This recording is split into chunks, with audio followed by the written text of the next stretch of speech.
किया। Hello mummy, risk तो अपना मैं खुद लाती और कैसा थोड़े खाती।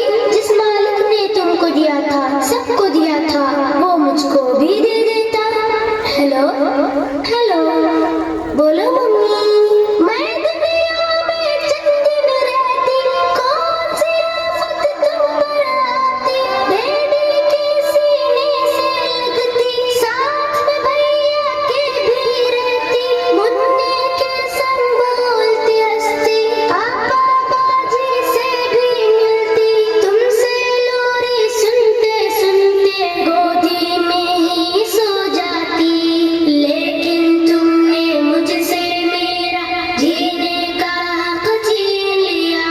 पेट में अपने तुमने मुझको बोलो कैसे कत्ल किया।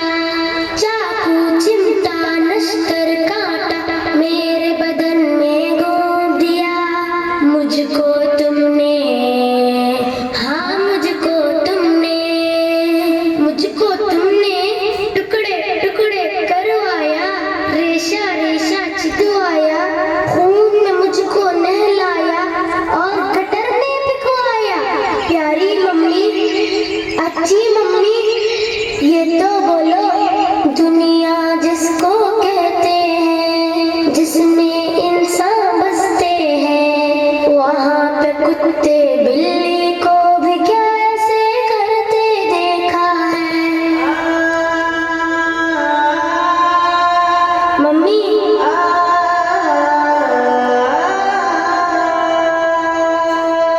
मैं जन्नत में खुश हूँ लेकिन याद तुम्हारी आती है।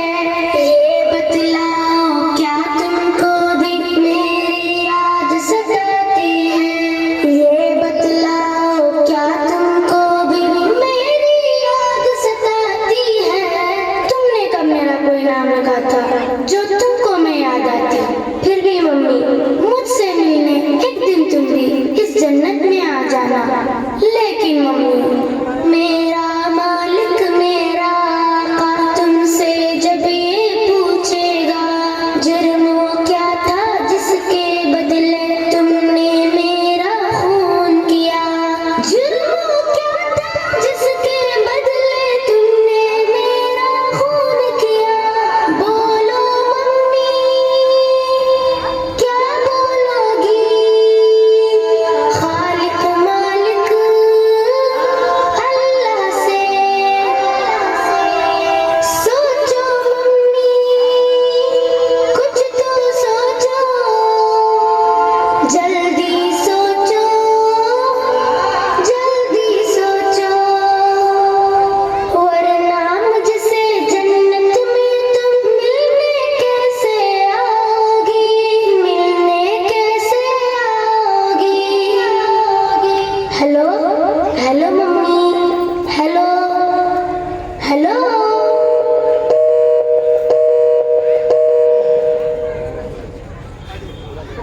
देखा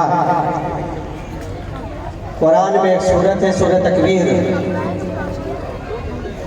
उसी सूरत में जो अल्लाह रब्बुल आलमीन इंसानियत को खास पैगाम दिया है और एक घिनौने अमल से नफरत दिलाई है, उसी घिनौने अमल को एक्शन की शक्ल में आपके सामने वो पेश कर रही थी बच्चियाँ।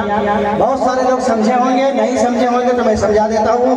अल्लाह रब्बुल आलमीन ने फरमाया, वइज़ल मौऊदतु सुइलत बिअय्यि ज़ंबिन क़ुतिलत। क़यामत का दिन बर्पा होगा तो अल्लाह रब्बुल आलमीन नौमौलूद बच्चों से पूछेगा कि तुमको किस जुर्म में तुम्हारे माँ बाप ने कत्ल किया। पहले ज़माना जाहिलियत में अरब के लोग बच्चियों को पैदा होने के बाद उनका कत्ल इसलिए कर दिया करते थे, उसका कुछ उनके पास समाजी मजबूरियां भी थी, तफसील में जाने का मौका नहीं है। लेकिन आज साइंस तरक्की करने के बाद इंसान उस जुल्म और बर्बरियत के मैदान में इतना आगे बढ़ा कि उन बच्चियों को पैदा होने से पहले ही कत्ल कर देना शुरू कर दिया। ये उसी की तरफ उनका इशारा था कि जो लोग ऐसा करते हैं वो आखिरत में रब के सामने माँ हो या बाप किस अंदाज में रब को जवाब देंगे। बहरहाल इन बच्चियों ने खामोशी के साथ बहुत ही अच्छा पैगाम आपके सामने पेश किया है, और यकीनन असातिज़ा हों या उनके वालिदैन हों जिन लोगों ने इसकी तैयारी कराई है, उन्होंने भी काफ़ी मेहनत किया है। मैं उन तमाम लोगों का शुक्रगुजार हूँ।